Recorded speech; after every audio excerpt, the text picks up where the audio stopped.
So we've taken a look at how Common Core is aiming to improve the achievement of all students, but now we are going to examine the gaps that will continue to exist unless the resource gap is also addressed. So the question is, will Common Core do common good? The potential intent is there, but no matter what the standards are, some students will need more support to meet them. Let's take a look at why this matters. Equity versus equality. Which one is which? Take a few seconds to examine these images to decide which one represents equity and which one represents equality.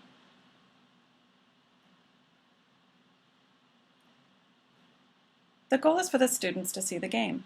The students on the left are all being given equal access to seeing the game, a box. But this isn't enough for one student who needs more than one box to see the game. He needs more due to circumstances out of his control, in this case, his height.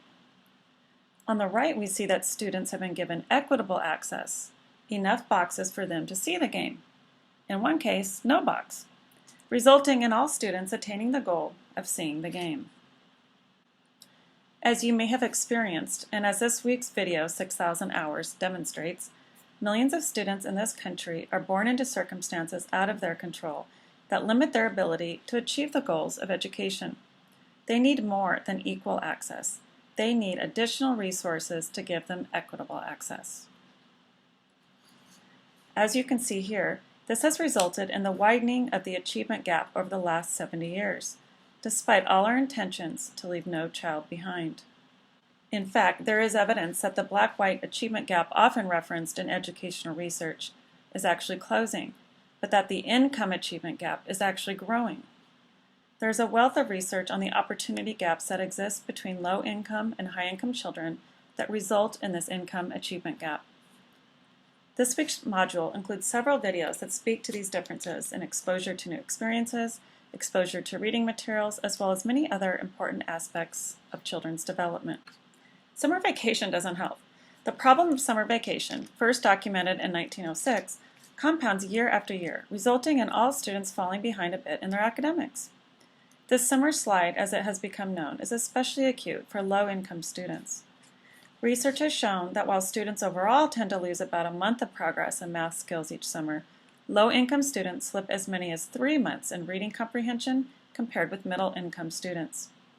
By the end of grammar school, summer learning loss results in low-income students falling nearly 3 grade levels behind. By 9th grade, summer learning loss accounts for roughly 2/3 of the achievement gap, separating income groups. Watch this week's Impact of the Socioeconomic Achievement Gap video to get a great visual on how these gaps exponentially grow across the years. In addition to summer vacation being attributed to achievement gaps between low-income and high-income students, it is also associated with increased health risks. In your reading by Mahoney this week, we learned that nearly 1/4 of youth development occurs during summer, but nearly all youth development research is focused on school year, meaning little is known as to how summer impacts youth health and development. Mahoney's research creates a sense of urgency for such research, given that he found an association between youth at risk for obesity and types of summer care arrangements. Given that 1 out of 3 children are overweight or obese and rates of childhood obesity continue to grow, organized summer activities become a critical opportunity to not only reduce summer academic slide, but also help reduce health risks for children and prevent health risks such as heart disease, diabetes, joint problems, and low self-esteem. Using the lecture videos and the readings for this week, what connections are there between the readiness of graduates to enter the workforce and the potential of after-school and summer programs to level the playing field for disadvantaged students?